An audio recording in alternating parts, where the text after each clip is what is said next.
Yeah. Hello, everybody, and welcome back to Movies Are My Life. This is our next episode. I love doing this show. This is great. And for this guest, for my past shows, I usually have people that, whether, I a lot or at least a little, our paths usually cross quite a bit, Aaron or Cody or Mike or whoever. This is someone who, not by any reason, just kind of the way the cookies have crumbled a little bit. I don't actually interact with all that much, but they are an awesome person. I am so happy to have them on the show. You know them from trivia stuff. You probably know her from the View 52 challenge that's going on over at Picture This, all that other stuff. Very excited to have her on. It's Melissa Woody. Melissa, how are you doing today? I'm doing well. Thanks for having me on. I'm super excited. I've enjoyed all of the episodes of your show so far, and I've reached out to that person typically and told them I was emotionally moved by them in some way. So, see how this goes. That's fair. Well, we're so happy to have you on. And as always, to get started, before we get into the heavier questions, I always like to start off with a little fun one. So what is your first memory of a movie that you have, or one of your earliest memories of a movie? Yeah, so memory is a very interesting thing. I There's video footage out there of me watching Free Willy when I was like 2, and I was like dancing to the credits with the Michael Jackson song. So it's like a part of me feels like that's my first memory of a film, but like I don't really remember that. It's just like I've seen the video and like I feel like I remember it, but I don't. I was 2 years old, so I don't think I remember it. So I would say my like true first memory of a film that I actually remember was going to see Star Wars Phantom Menace in theaters because that was my first theater experience when I was 8 years old. That's neat. Is there anything specifically you remember about that, or like, I at that point had you already been like shown the Star Wars movies, and you're like, oh, I'm finally seeing one, or was that your introduction to Star Wars? To be honest, I feel like it was all around the same time, so I don't know which one came first, but I do remember that experience being really impactful because I it was just so cool to see a movie on the big screen, and I've always had an affinity for movies, and I've been told that from family members and friends, like even as a very small child, like I would just watch movies on repeat constantly, always would want to watch a movie. Uh, but yeah, I want to say this probably was my first introduction to Star Wars, but I'm not like 100% sure. But That is fair. It was peek behind the curtain for me. It was my first Star Wars movie. I watched them in the episode order. I watched them 1, 2, 3, 4, 5, 6 for the first time. Was how the first time I was exposed when I was like 8 or 9. So yeah, that's interesting. But we'll get on to the main part of the show. Starting off with our first question, which is a movie character that you see yourself in. yes, I thought this was probably the most difficult, to be honest, out of the three main questions. I kind of feel like I never truly see a character in a film that I like fully see myself in. It's always like bits and pieces, maybe.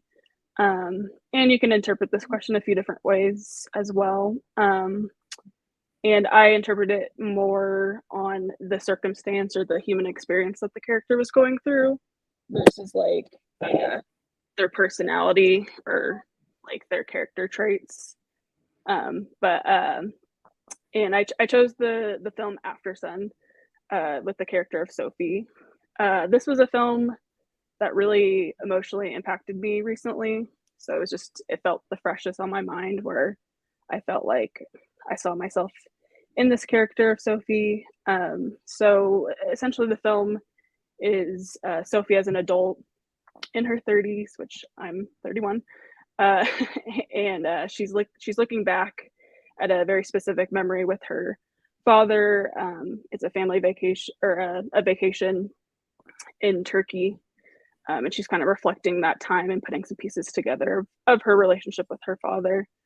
And so I come from a pretty tough past.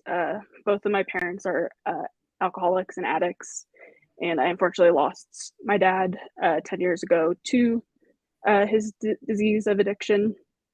And this movie really moved me emotionally in that way, because I feel like only in the last few years have I really accepted my parents for who they are, and maybe I'm still on that journey. And I feel like this film, especially the ending kind of scene, I feel like really is like a symbol of that, of she's accepting her father for who he is, despite um, his character flaws. And she's in a place in her life where she has her own family, and she's kind of making her own path, and that's kind of the place I am in my life. So I really identified and saw myself in that character. Yeah. So a couple of questions here. So I would say, and you can correct me if I'm wrong, it's fair to say probably your connection with Sophie, as you kind of said, it's more of the circumstances rather Yeah. than more of the actual personality aspects. Would you say that there are any carryovers in terms of personality, or it's pretty much circumstances? I mean, I think her awareness of like as the memories kind of reflecting back, and she's young Sophie. I mean, you can tell that she very much has this awareness of her dad's struggles. Maybe she doesn't have the words to maybe describe it, and it's never really ever explicitly said in the film what's going on. It's more just as things unfold. It definitely seems like he's struggling with his mental health, and she has that awareness. And so, like, as a child, I definitely had an awareness of what was going on. And maybe I was slightly older in certain aspects of my life where I maybe understood a little bit sooner. But I would say, like, I guess the part that I like don't identify at all with Sophie is like the scene where she does like the karaoke. I'm like incredibly shy. I would have never done that. Maybe as a kid, but I've kind of always been a pretty shy person. And she just seems like a more outgoing, bubbly kid, and I would say I was a lot more introverted and shy. But I think I identify with like maybe the maturity or the awareness of what was going on with her dad. But yeah, there's not a whole lot of, I guess, like her personality. Again, it's more like the circumstance, I would say, that I identify with. In terms of those, that awareness and those signs, I kind of like to hear more about that in terms of, I don't know about how old you were, but kind of that those first, even if you weren't quite putting the pieces together, kind of realizing the pieces of, oh, my dad has this addiction. What was that like for you? Yeah. I would say like the main ages of when all this was occurring was from like age 8 to 16. Because once I was 16, I lived with a guardian and a family member, so I wasn't with my parents anymore. But kind of age 8 through 16, it's just there's definitely just certain things that would happen. Mood swings, not bringing us to school, um, abusive behavior. There's things that just it felt like it wasn't quite right. And so I just feel like inherent, like, even though I maybe didn't quite understand fully what was happening, especially like in my younger years, like I just knew something wasn't quite right. Especially, I would say the time where I would or the age where like I started going over to like sleepovers with friends. I was like, oh, like other families aren't like this. I think that was like a big kind of connection for me, and also honestly, like watching a lot of movies and like just seeing things in the media, I kind of was like putting things together that I'm like, oh, okay, maybe I don't really have a normal situation that's going on at home. Yeah, you bring up the kind of point that, and I'm backtracking a little bit. Forgive me, but you Yeah. brought up that about you said that that your father passed away 10 years ago, and that you said, and correct me if I'm wrong, you said just recently you're kind of starting to accept your parents for who they were. So I guess my question for you is, what was that like really kind of before that acceptance, right? Was it kind of, did you find yourself attempting to kind of romanticize that connection, or was it more that you were rejecting it almost entirely? What was it like before, and then what was that process of acceptance like? Yeah, I would say like growing up specifically with my dad, I was honestly very scared of him. He was kind of a bigger guy and had a lot of anger issues, but we also had a closeness.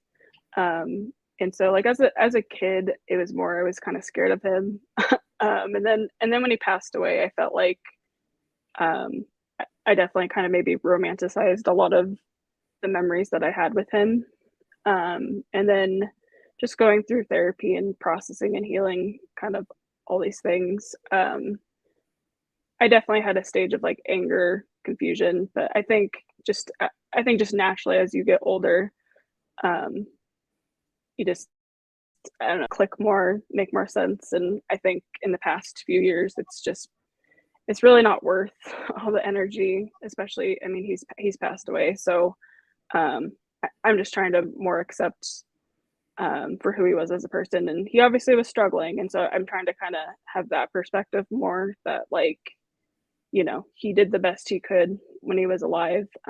But ultimately, he had inner demons that he didn't know how to quite navigate. Versus my mom, which we'll probably talk a little bit more the next movie. I would say I've kind of never had a closeness with my mom, so it was a lot more anger through the years with my mom, and so the last few years it's just trying to let go of that anger towards her. So yeah, it's, I want to go back to, because the thing that you said that was very interesting to me, of how for you, and it kind of almost ties back into the theme of the show, and that's why I want to touch on it. For you, seeing things in movies was kind of one of those telltale signs for you in terms of what was going on. I'm kind of curious about what you mean by that, because that's very interesting to me. Because my parents were not really available, I spent a lot of time watching TV and movies and things like that. And so, to be honest, I feel like I learned a lot about just humans through the medium of film. And I think that's a big reason why I mean, movies feel like they are my life in a way, because they feel like they're parts of me. They've helped me like shape me into the person I am in a way.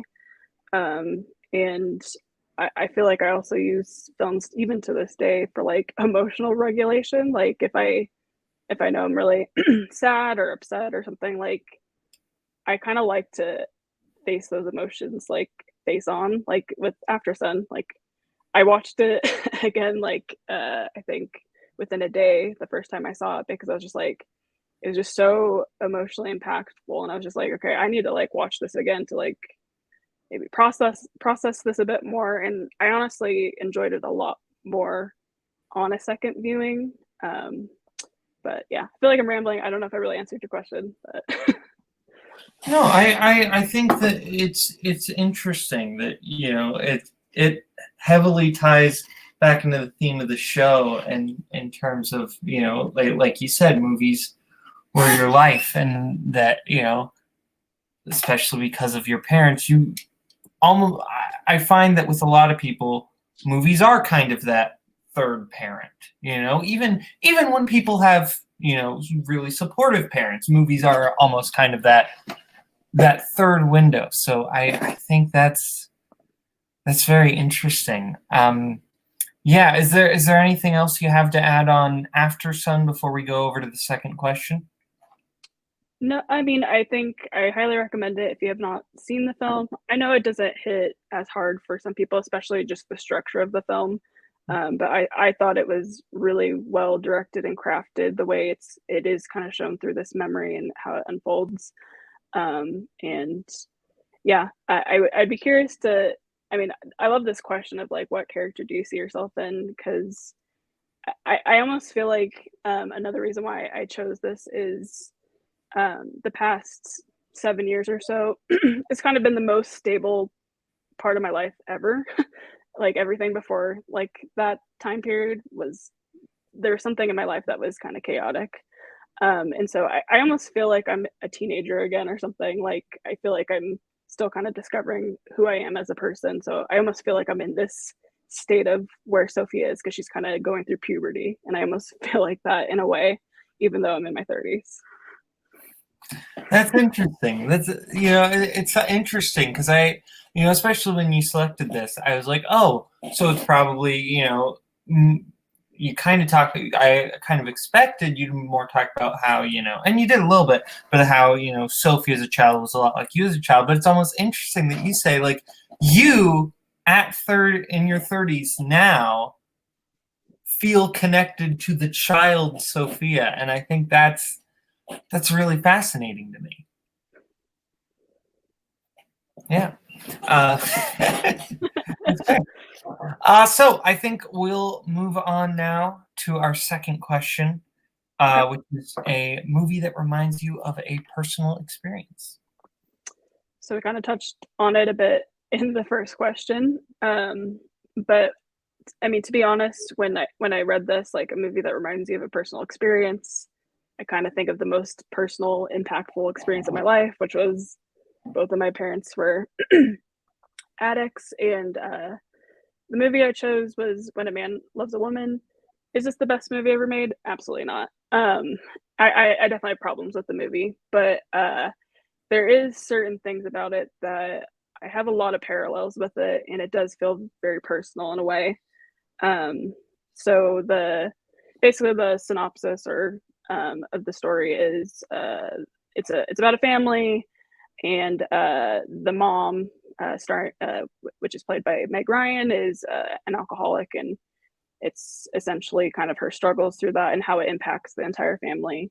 And then it's a very Hollywood ending where she gets better and everything is just great, which love that for her. It's not that part is definitely not real for my life, but the part that feels, I guess, personal, or why I have a personal connection with this film, is I feel like a lot of films about addiction are from the addict's perspective, and some of the best films, like Trainspotting, I think is a great film, but it's from the addict's perspective, and I can't think of other ones right now, but there's not a lot of movies from a family member of the addict. I guess the most recent one was Beautiful Boy, which I enjoyed the book a little bit more than the movie. But anyways, going back to this movie, Meg Ryan like physically kind of looks like my mom. So there's kind of a weird thing with that where it feels like I'm kind of seeing my mom on screen, just even in that way. It's set in the Bay Area. That's where I'm from.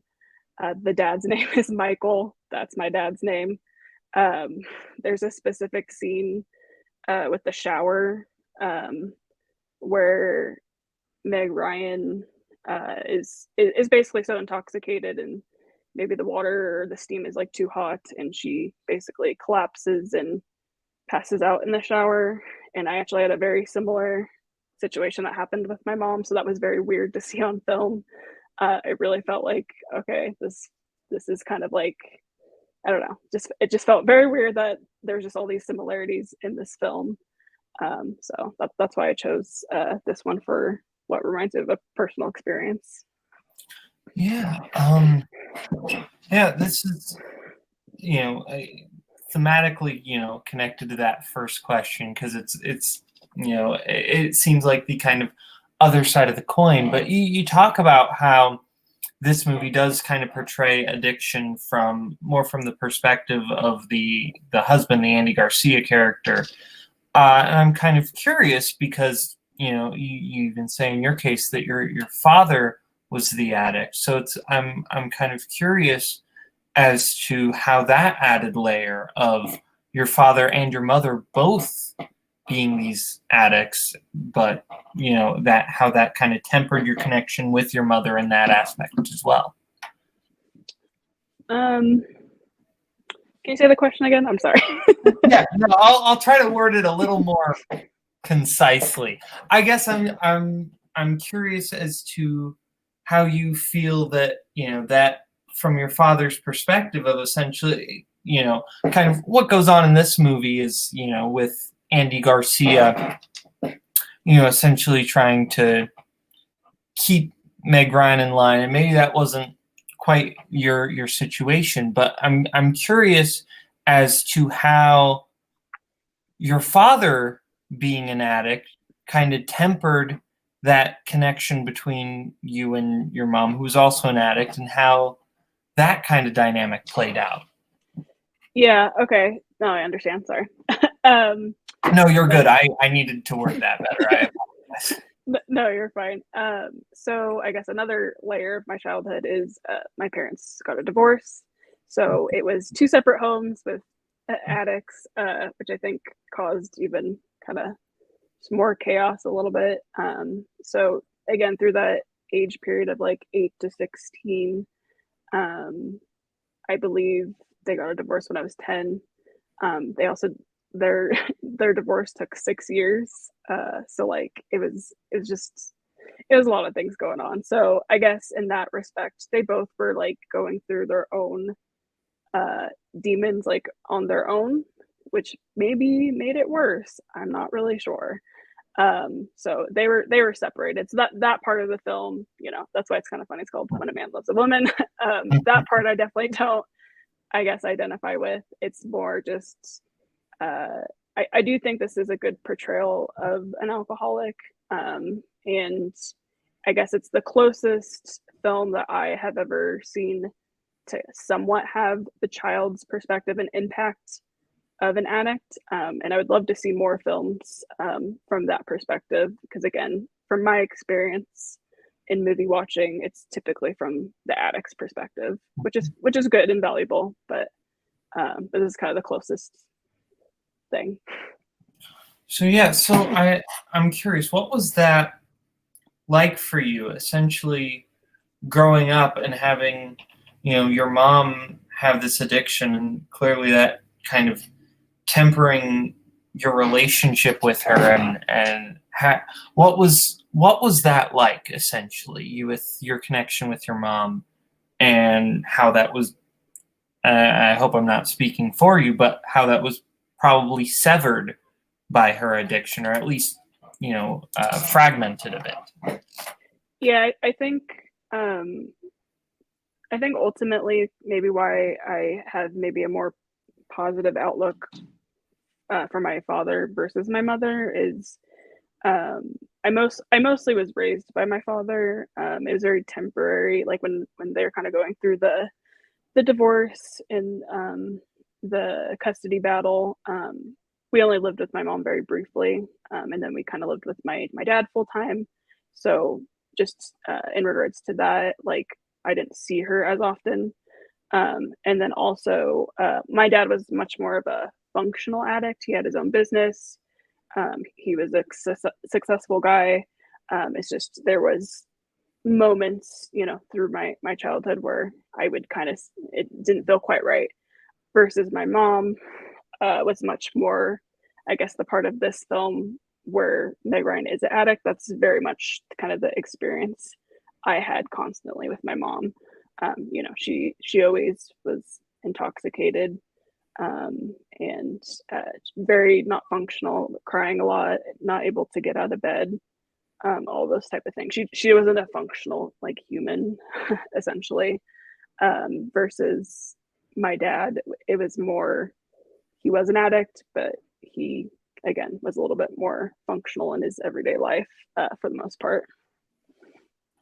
So that must have been a major struggle for you to essentially, have one parent who was at the very least a functional addict, but then have your other parent who, like you say, essentially had no function, and rarely, had that to essentially not have that connection with your mom. That must have been very hard on you. Was there that connection before, would you say, when you were younger than 8 and then it kind of severed, or would you say it was never really there to begin with? Um, it might have been, but I don't personally remember it. So I kind of feel like it was never really there. So I think that's maybe kind of another reason too. And I do have a brother and a sister as well. I'm the oldest. So I definitely took on a mother role during this time period. And so maybe I kind of have some resentment towards my mom just in that way that like I kind of took on that role because she couldn't. Yeah, that's interesting, and it reminds me of in the film. You have the two daughters of Meg Ryan and Andy Garcia's character. So you would say that in terms of this, you probably were very much in this situation like the older of the two daughters, and your younger siblings like the younger of the two.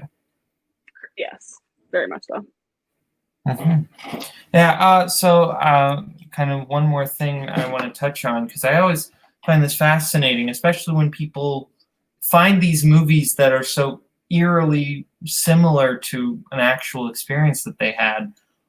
What was watching this movie like? Because you said, didn't you not watch this movie until either last year or this year?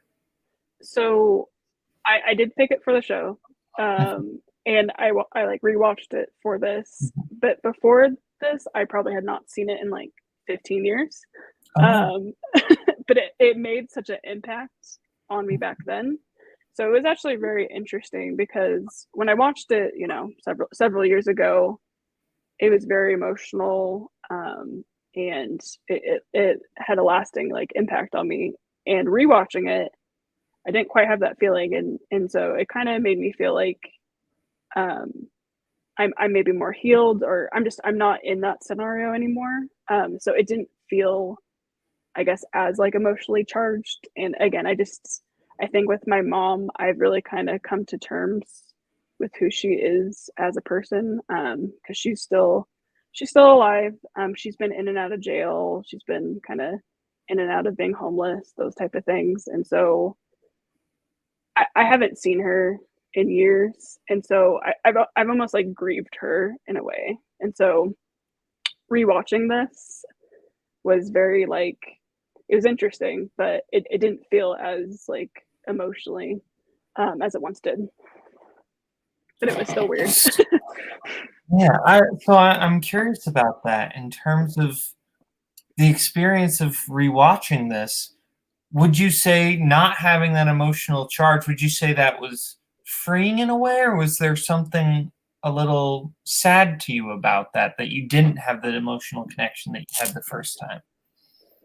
No, I definitely thought of it more, or I interpreted it more as like a positive thing, that my mom doesn't have as much power over me. I know I've talked about both my parents for the majority of the episode, but um, because they really have like defined who I am in a lot of ways, and I'm trying to redefine and kind of figure out who I am now. But yeah, no, it felt good. It felt like, yeah, she doesn't have as much emotional like weight over me as she once did. Yeah.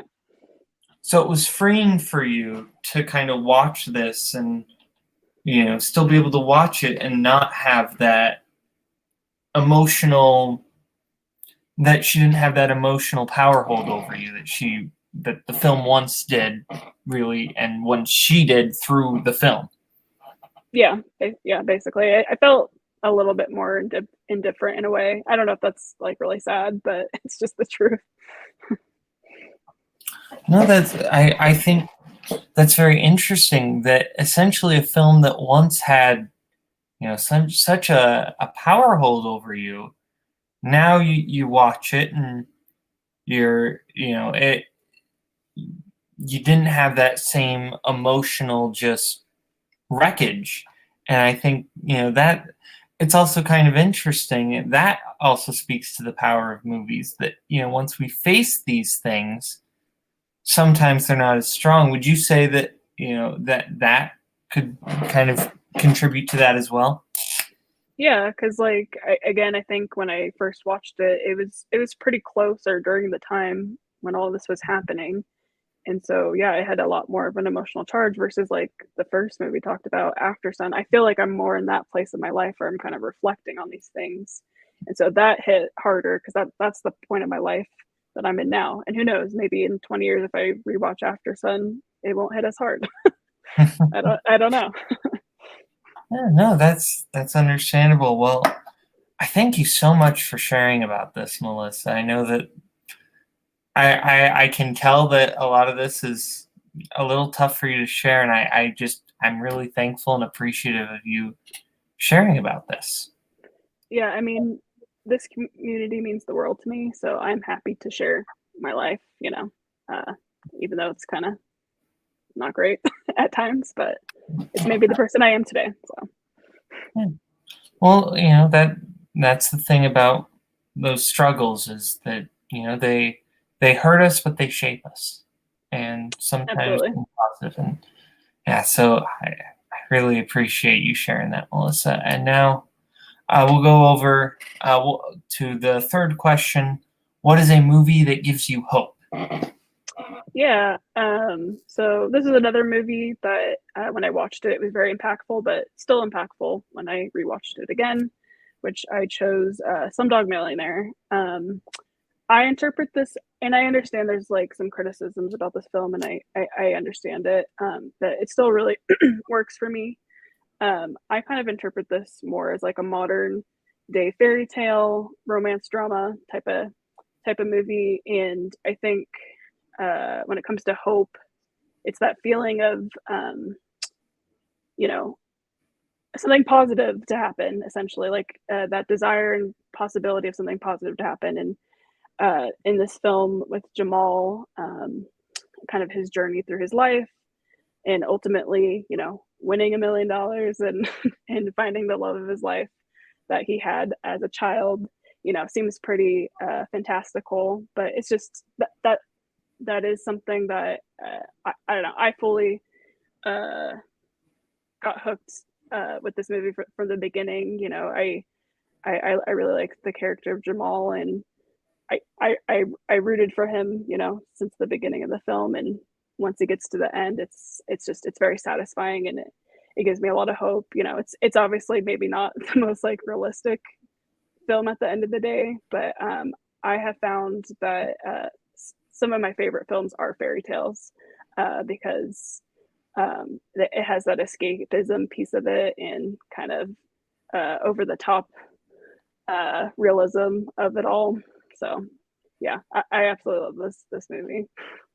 Yeah, would you say that this is one that you find yourself coming back to a lot, especially it's interesting. I know you said that you're someone who, when you're feeling certain emotions, you like to kind of choose stuff to watch to kind of confront those head on. So I'm curious, when you watch this, because this is obviously more of a positive, hopeful one. So I'm kind of curious as to when are the times that you watch this one as opposed to watching, like, as you said, with After Sun or movies like that. Yeah, I actually had not seen this movie in a while, but it is one of those ones that anytime I think about it, that's kind of the first feeling I feel is it makes me hopeful. But I would say I probably would watch this like if I just want to watch a good movie, or if I want to do a little bit of a like a happy cry, because this I can't tell you, every time the ending with like Jamal and Latika and the Latika theme starts, I cry every time. But I'm also just like a hopeless romantic, and like I totally buy into their love, which I totally understand the people who don't, but I'm all in for it. So I'd say if I'm just want to enjoy a good movie or have a happy cry, I don't know. I'm a crier in movies and in life. And so I find it kind of cathartic to do that. So I guess I maybe need to cry. That's understandable. I always find it interesting. The movies. There's two types of crying movies. There's your your ultimate tragedy movies, your Schindler's List, your 12 Years a Slave, your Green Miles, what have you. And then there's these ones, which are the kind of happy cry moments, the more powerful moments. And it's interesting to me that, a film that, gives so much hope can still exhibit this reaction of tears, but in a positive way. Yeah, and then I mean you have the dance party at the end too, which is awesome. Yeah, that's a fair point. Yeah, no, it's, there's the the overwhelmingness of emotion. I believe, essentially when we're happy crying, we're so overwhelmed with the positive emotion that our body is essentially sending us an opposite signal to kind of calm ourselves down. So do you kind of find yourself just overwhelmed with the positivity at the end of this film of Jamal winning the $1 million? And Yeah, exactly. And again, I think that kind of ties in with hope too, just like having that optimism of whatever. And in this case, like the optimism of somebody who had a hard beginning and kind of made it through, like went through little literal shit to get to the end. And so it's very inspiring too. And again, when I first watched this, it was a time in my life where I was feeling very hopeless. But I felt so hopeful once it was done. So yeah, absolutely. Just feel overwhelmed with all the happiness and optimism by the end of the film. it's interesting that you bring that up because I'm thinking about this and I'm thinking about everything that we've talked about. And while clearly I don't think it's a, direct correlation, you were never in India, you never went on Who Wants to Be a Millionaire, obviously. But I think it's kind of interesting that some of the beats of this film, of the rough start and the tough home life and different things, to where you are now, and kind of like you say, you're in a more acceptant and reflectant state than where you were. This last 7 years has been that. Do you kind of find that, obviously not directly, but indirectly, you find this film kind of mirrors your life as well in that aspect? Yeah, definitely in some ways. Like I can't tell you how grateful and lucky I was in the love department. So I've been with my husband now for 10 years, and he was my first boyfriend, if that's what you want to call it. And yeah, like he's been there every step of the way for the last 10 years. And I feel like I hit the lottery.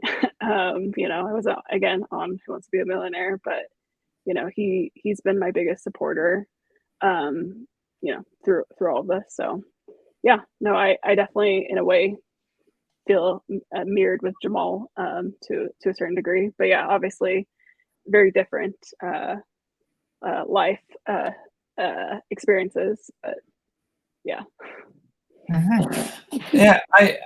Yeah, it's interesting to me that you bring up your husband, and I think that you talk about your parents and how they clearly had a bad relationship and were not kind to you or each other, and how you talk about how great your relationship is with your husband is, that essentially, you kind of find that it's almost the inverse of, it's what was it like for you to kind of find someone and be like, oh, this is so different than what I grew up with?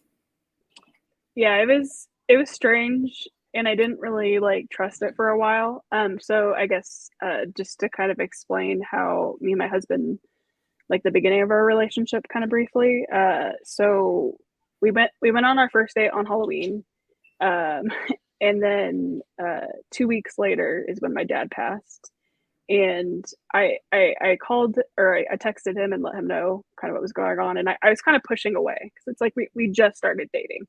Um, and I was just kind of like, hey, I got a lot of stuff going on. Like, I'll see you later. um, but he called me right away, and he's like, I'm gonna be there for you. Um, you know, uh, like don't push me away, basically. Um, and that was definitely like even just an aha moment, very beginning in our relationship, where I was like, okay, this guy is actually like a stand-up guy. he seems like a good person. This is weird. I'm not used to this. But yeah, no, it was very like a surreal feeling, and obviously like through the years, it's only increased that feeling of yeah, he's definitely not like my parents at all, and I am very glad about that. Yeah, no, I find that very, very interesting and very, very neat. And I'm so happy that you were able to kind of, you say that, your that past for you was so difficult, and I'm glad for that you've been able to kind of find that escape from that, and maybe correct me if I'm wrong, if maybe that's the wrong way to word that, but yeah, you word it how you would. No, I think that's a fair way to say it. Yeah, no, I feel like I was saying, the last like past 7 years or so have kind of been the most stable since we've moved from California to Colorado, and it's like we've been able to start our lives here together. And yeah, I guess we escaped from California, and it's definitely been the best thing. Well, before we go, do you have anything else to add on Slumdog Millionaire, or the feelings that it brings out in you, or anything like that? No, I don't think I have too much to say more on Slumdog Millionaire. Again, if you haven't seen it, I highly recommend it. I think it's a greatly. I love the way that it's like the style of the film and the way it's shot. I think is really great, and the music throughout is some of my favorite. One of my favorite soundtracks. But yeah, I think it's a great movie. Yeah, Jai-Ho is such a fun moment. Like, not to get off too much of a tangent. Like, just what a fun moment. Yes. Yeah. But anyway, that about wraps up for the show. I want to thank Melissa so much for joining us. Thank you for sharing. Seriously, Melissa, that was excellent, and I appreciate that you let me hear all that, and really that you were willing to share those struggles, because that I really appreciate that. So thank you, Melissa. Do you have anything else to add before we go? Thank you for having me on, and I hope this is maybe helpful to somebody out there. I don't know, but I don't mind sharing. I'm an open book. I'm like, once you get to know me, so it's going to be interesting, because I I don't think a lot of the community obviously knows about this or knows this side of me. So I guess see what happens. But no, I really appreciate you having me on. It's great talking all these movies in my life too. Yeah, well, thank you so much, Melissa. It was great to have you on. Seriously. So that being said, thank you to everyone at the video store. Thank you, Melissa, for being on. Thank you to everyone at home for watching. I'm Caleb Boatman. We'll see you later. Bye.